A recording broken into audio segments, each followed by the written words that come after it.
A lot of people are complaining about the lack of a sense of speed in Assetto Corsa Rally. So in this video, I'm going to tell you how to improve things so you can enjoy feeling like you're going faster, but also explain what generally gives you a good sense of speed when playing racing simulators. So let's get on with it. But first, you need to subscribe so you can then unsubscribe when I say something you don't like, and then you can enjoy unsubscribing. Click the like button if you found this useful. And as always, huge thank you to our channel members, Patreon supporters, donors. Without you, we can't do this sort of stuff.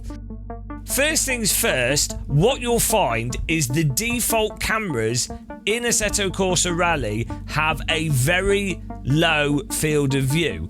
And it's not a bad field of view, to be honest. Like, normally a lower field of view will make it more obvious to see car rotation and actually make it easier to sort of position the car on the track and get the car precisely through corners. So the default settings are not actually a bad idea to sort of get used to.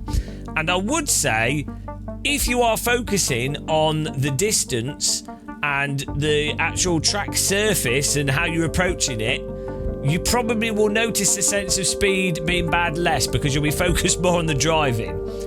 With that said though, if you want to make things feel faster, what you can do is just go to the camera customization, and obviously you can increase the field of view. And the more you increase the field of view, the more you'll get a sensation of things whizzing past you, and that will make it feel like you're going quicker.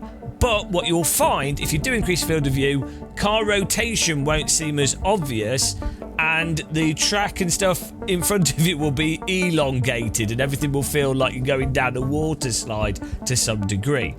Now, as a good compromise though, what I really recommend doing is, rather than driving from the cockpit cam with the wheel and everything, is going to the dash cam and then changing the camera settings with the dash cam and increasing the distance from the dash a bit, change the height a little bit, tilt it down a touch if you have to so you can actually see in front of the car a bit, but then also increase the field of view. Don't go too far. I found about 10 or 11 in my case was a good amount, so that you get a better sense of speed, but you're not ruining the sense of scale of everything.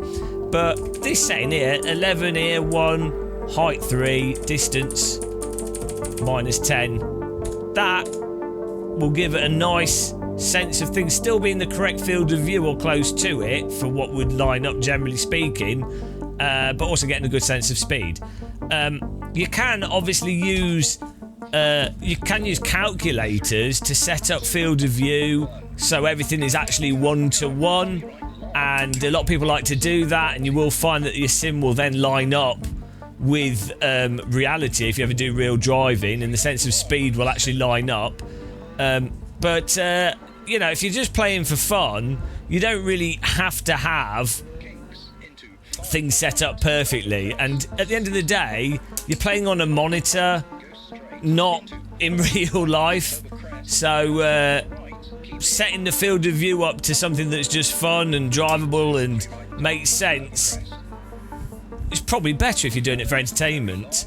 But yeah, with these settings on this dash, I find these vintage rear-wheel drive cars super fun to drive. I mean, I don't know about you guys, but this feels pretty quick. This visually looks pretty quick to me. You can the advantage as well of having the camera tilted down a bit is that you can see more of the road going underneath you. So the thing with moving through an environment, whatever's closest to you will look like it's moving faster. And with Unreal Engine games or just new racing games, they tend to have really nice track and road details. And so, as a result, if you can see more of the road or track right under you, it will look really nice in terms of giving you a sense of speed. A lot of older games, they don't have the road details, so you would have to have a high field of view to see everything whizzing past. But yeah, just tell me if you try this setting. If you don't, enjoy yourself. I would also recommend as well, in the camera's customization, it might be worth turning all these camera movement settings off, because they can do some random stuff. Hopefully at some point Kunos do a lock to horizon option so that it's totally smooth, or a neck filter would be ideal, because at the moment the sort of camera movement's not perfect. You will have to do these settings for every single car in the game. You can't just do it for one, you'll have to do it for every single one and then it'll remember it, which is a bit of a pain in the arse. But yeah, there you go, that's about it really, that's all you need to know. If you look at the top right, actually, you can see the horizontal field of view number, the top right of the box, if you're trying to actually use it to calculate it. But 10 or 11 seems to do the job for me on my TV that's a meter in front of my screen. There you go, guys. Hopefully you found this useful. Thanks for watching, thanks for clicking the like button, welcome new subscribers. Till the next one, happy tea drinking, take care, and goodbye.